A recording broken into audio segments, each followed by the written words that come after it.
सारे बच्चे आईएएस बनते हैं, जिनमें से बहुत अच्छा अनुपात उन बच्चों का है जो SC ST कैटेगरी से, OBC कैटेगरी से होते हैं। मैंने एक चीज देखी है, आपसे विशेष रूप से निवेदन कर रहा हूं।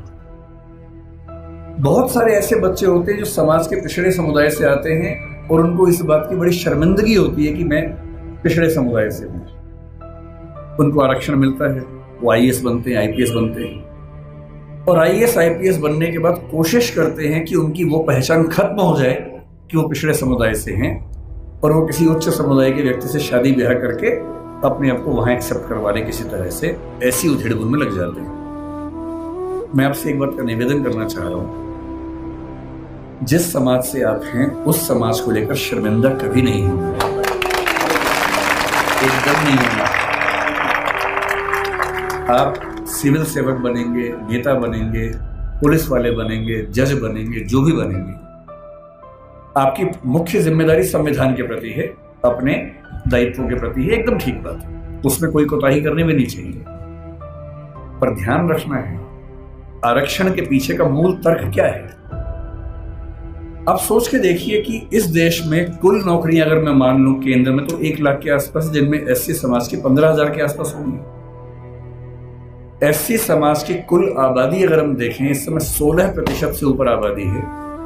अगर 150 करोड़ दिमाग में रखने या 140 करोड़ रखे तो 23 करोड़ के आसपास आबादी दलित समाज की या SC समाज की भारत में।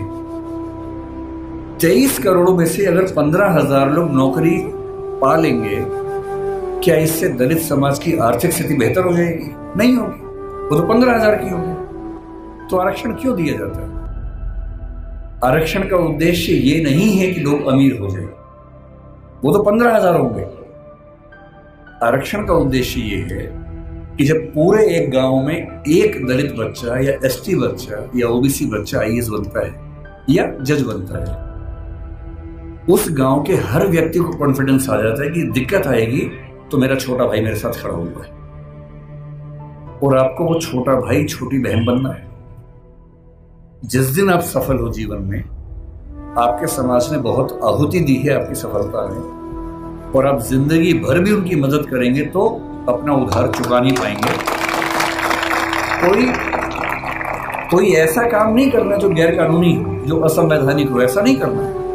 अपनी नौकरी की हदों में रहना है, अपने नियमों का पालन करना है। लेकिन जैसे आप IAS बनेंगे, आपके परिवार में कोई संकट में होगा, आप उसकी हेल्प करेंगे ही करेंगे।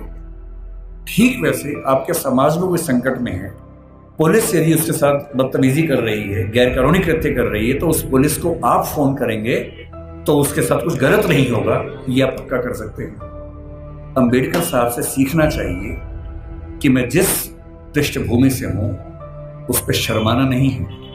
अगर वो पीछे की स्थिति है तो उससे लड़ना है और अपने साथ साथ अपने पूरे समाज को मुख्य धारा में लाने के लिए टेढ़ी चोटी का जोर लगाना है।